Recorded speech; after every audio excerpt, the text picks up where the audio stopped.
Major Harshavardhan Chavan మీ సర్వీస్లో crucial అనిపించినటువంటి operation ఏదైనా చెప్తారు? కాశ్మీర్లో బేసిక్గా ఏమవుతుందంటే ఒక టెర్రరిస్ట్ ఉన్నాడు అని మాకు అనిపించిందో డైరెక్ట్గా వెళ్తే వాళ్ళు ఎవరో ఒకళ్ళని ముందే పెట్టుంచుతారు, వాళ్ళకి ఇన్ఫర్మేషన్ వచ్చేస్తుంది, వాళ్ళు పారిపోతారు. వాళ్ళ చేతుల్లో ఎలాంటి weapon? వాళ్ళ దగ్గర AK-56 ఉంది, ఒకళ్ళ దగ్గర పిస్టల్ కూడా ఉంది, గ్రెనేడ్స్ కూడా ఉన్నాయి. సో అందుకని మేము ఏం చేసామంటే మా దగ్గర ఒక టిప్పర్ ఉండేది లారీ, అందులో వెనకాల మొత్తం కాంక్రీట్ ఉంటే రాళ్ల మధ్యలో మేము ఒక చిన్న ఎన్క్లోజర్ లా చేసుకొని అందులో నేను నా స్నైపర్ అంటే బయట వ్యక్తులకు కనిపించు. ఏ ఇంటి మీద అయితే మాకు డౌట్ ఉందో ఆ ఇంటి వెనకాల ఒక చిన్న కొండ ఉంది, పైకి ఎక్కి అక్కడ కూర్చొని సర్వేలెన్స్ పెట్టాం. ఆ ఇంటికి గట్టిగా ఒక 10 to 15 మీటర్స్ దూరంలో ఒక కౌ షెడ్ ఉంది, క్యాటిల్ షెడ్. ఆ గడ్డి వెనకాల ఒక టెర్రరిస్ట్ దాక్కొని ఉన్నాడు. గడ్డిలన్నీ బయటికి ఇలా తీసుకొని అతను బయటకు వచ్చాడు. ఫైర్ చేద్దాం అనుకున్న టైంకి వెనకాల మా ఆర్మీ ఇంకొక వెహికల్ వచ్చింది.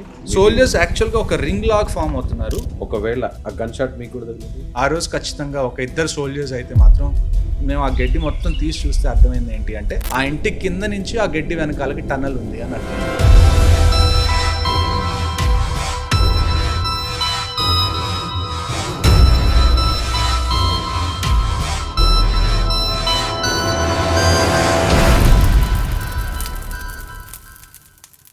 మన దేశంలో ఇటీవల జరిపిన అధ్యయనాల ప్రకారం 60 ఏళ్ల వయసు దాటిన వారిలో చాలామంది మోకాళ్ళ సమస్యలతో బాధపడుతున్నారు. అందులో మోకాళ్ళ చిప్పులు అరిగిపోయి చాలామంది సర్జరీకి వెళ్తున్నారు. అయితే సర్జరీయే దిక్కు అనుకునే వారికి ఎపియాన్ పెయిన్ క్లినిక్ ఒక శుభవార్త చెప్పింది. ప్లాస్మా థెరపీ ద్వారా ఈ సమస్యకు చెక్ పెడుతుంది. సో ఇమీడియట్గా ఈ సమస్యతో బాధపడేవారు ఈ కింద నెంబర్కు కాల్ చేయండి. నమస్తే, నేను విజయ్. మన ముందు ఉన్నారు ఆర్మీ ఆఫీసర్ మేజర్ హర్షవర్ధన్ చవా గారు. మీకు టెర్రరిస్ట్ ఉన్నారనే ఇన్ఫర్మేషన్ ఎలా వస్తుంది? 2 రకాలుగా వస్తుంది. మా దగ్గర ఇంటెలిజెన్స్ 2 రకాలు ఉంటుంది. ఒకటి హ్యూమన్ ఇంట్, ఒకటి టెక్నికల్ ఇంట్. హ్యూమన్ ఇంట్ అంటే ఏంటి అంటే మాకు కొంతమంది సోర్సెస్ ఉంటారు, వాళ్ళు ఎవరన్నా అబ్జర్వ్ చేశారు టెర్రరిస్టులు ఉన్నారు పలానా చోట అంటే వాళ్ళు మాకు ఇన్ఫర్మేషన్ ఇస్తారు. అలా కాదు. టెక్నికల్ ఇంట్ అంటే ఏంటంటే కొంతమంది టెర్రరిస్టులు ఫోన్ నెంబర్స్ కానీ వాళ్ళ ఫోన్స్ కానీ మేము ఆల్రెడీ ట్రేసింగ్ లో పెట్టి ఉంచుతాం స్టార్టింగ్ నుంచి. ఎప్పుడైతే వాళ్ళ నెంబర్ ట్రేస్ అయితే వాళ్ళు మొబైల్ ఆన్ చేస్తారు, వాళ్ళ నెంబర్ ట్రేస్ అవుతుందో వెంటనే మాకు టెక్నికల్ ఇంటెలిజెన్స్ కూడా వస్తుంది. సో ఈ 2 ఎప్పుడైతే కరెక్ట్ గా మాకు కొలాబరేట్ అవుతాయో, 2 కన్ఫర్మ్ అయితే అది ఖచ్చితంగా 100% అని మాకు అర్థం అవుతుంది. ఒకవేళ ఒకటి కన్ఫర్మ్ అయినా కానీ మేము ఛాన్స్ తీసుకోం, మేము ఖచ్చితంగా వెళ్తాం. డైరెక్ట్ గా వెళ్తే వాళ్ళు ఎవరో ఒకళ్ళని ముందే పెట్టుంచుతారు, వాళ్ళకి ఇన్ఫర్మేషన్ వచ్చేస్తుంది, వాళ్ళు పారిపోతారు మేము రీచ్ చేయడానికి. సో అందుకని మేము ఏం చేసామంటే మా దగ్గర ఒక టిప్పర్ ఉండేది లారీ, అందులో వెనకాల మొత్తం కాంక్రీట్ ఉంటే ఆ కాంక్రీట్ లో మేము స్పేస్ తయారు చేసుకొని అందులో మన షీట్స్ ఉంటాయి కదా, యాస్బెస్టాస్ షీట్స్ లాగా, రాళ్ల మధ్యలో మేము ఒక చిన్న ఎన్క్లోజర్ లా చేసుకొని అందులో నేను నా స్నైపర్ మేమిద్దరమే ఫస్ట్. బయట వ్యక్తులకు కనిపించు. బయట వ్యక్తులకి ఎలాగుంటుందంటే మొత్తం రాళ్ళ లాగా కనపడుతుంది.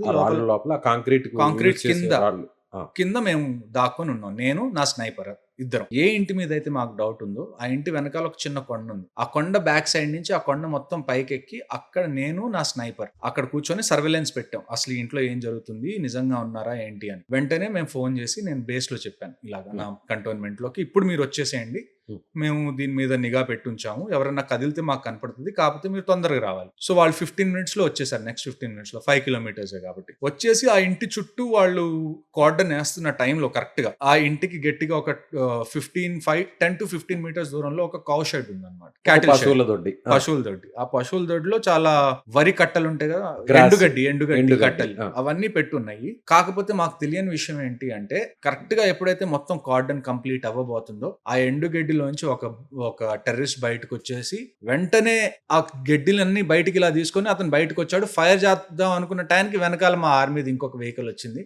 మేము టార్గెట్ అవ్వాల్సింది అట్ ద వెరీ మినిట్ అతను టార్గెట్ అయ్యాడు. ఆ తర్వాత మేము ఆ గడ్డి మొత్తం తీసి చూస్తే అర్థమైంది ఏంటి అంటే ఆ ఇంటి కింద నుంచి ఆ గడ్డి వెనకాలకి టన్నల్ ఉంది అని అర్థమైంది. అక్కడి నుంచి టన్నెల్ ఉంది. కానీ ఆ ఒక్క ఇంట్లోనే మీకు ఎన్ని హైడింగ్ ప్లేసెస్ ఉంటాయి మీకే లాస్ట్ మూమెంట్ వరకు కూడా మీకు తెలియదు. ఒకవేళ మీరు ఎక్స్పెక్ట్ చేసిన విధంగా ఆర్మీ వెహికల్ గానీ మీ వెనక బ్యాకప్ గానీ లేకుండా ఉంటే ఆ రోజు ఖచ్చితంగా ఒక ఇద్దరు సోల్జర్స్ అయితే మాత్రం ప్రాణాలు పోవాల్సి వచ్చేది. ఒక రకంగా ఆ టైంలో మీకు ఎలా అనిపించింది సార్? ఆ 2 to 3 seconds ఎప్పుడైతే నేను రియలైజ్ అయ్యాను ఆ గడ్డిలోంచి ఒక వ్యక్తి బయటకు వస్తున్నాడని, ఐ బికేమ్ హెల్ప్లెస్. ఎందుకంటే నేనున్న దూరానికి నాకున్న రియాక్షన్ టైంకి ఆ వెహికల్ రాకపోయి ఉంటే నేను చంపగలిగే వాడిని ఆ టెర్రరిస్ట్ ని. కాకపోతే నేను చంపే లోపల అతను ఖచ్చితంగా ఇద్దరిని చంపగలిగి ఉండేవాడు. వాళ్ళ చేతుల్లో ఎలాంటి weapons? వాళ్ళ దగ్గర AK-56 ఉంది, ఒకళ్ళ దగ్గర AK-56 ఉంది, పిస్టల్ కూడా ఉంది, గ్రెనేడ్స్ కూడా ఉన్నాయి అతని దగ్గర.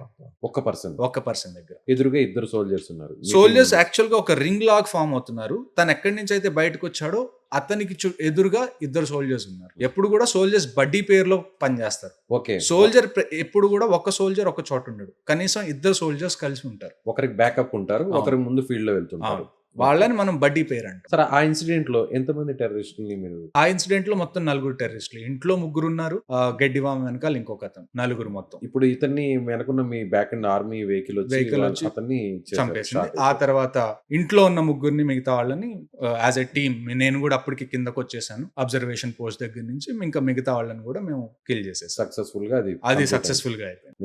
నిజంగా గ్రేట్ సార్. ఎందుకంటే మీరు ఎంతో కష్టపడతారు. మేము ఇక్కడ వచ్చి మేము ఈ జాబ్స్ చేసుకుంటూ చాలా ప్రశాంతంగా ఫ్యామిలీస్తో ఉన్నామంటే, మీలాంటి ఆఫీసర్స్ ఇలా ప్రాణాలను పణంగా పెట్టి నిజంగా కొన్ని కోట్ల మంది ప్రాణాలని మీరు కాపాడుతున్నారు. నిజంగా గ్రేట్ సార్. Salute sir. జై.